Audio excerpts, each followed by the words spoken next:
How to make a green screen video in Canva. Hello everyone, this is Sabrina here to help you today. So without any further ado, let's get right into the video. First, open your Canva application.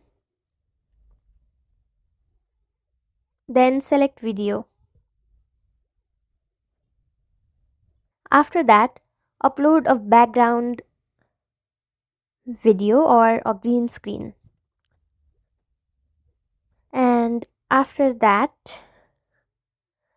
add another video and make a layout in the place where you want it to be. Then tap on the new video that you imported, and then tap on edit video. After that, you will see an option of background remover.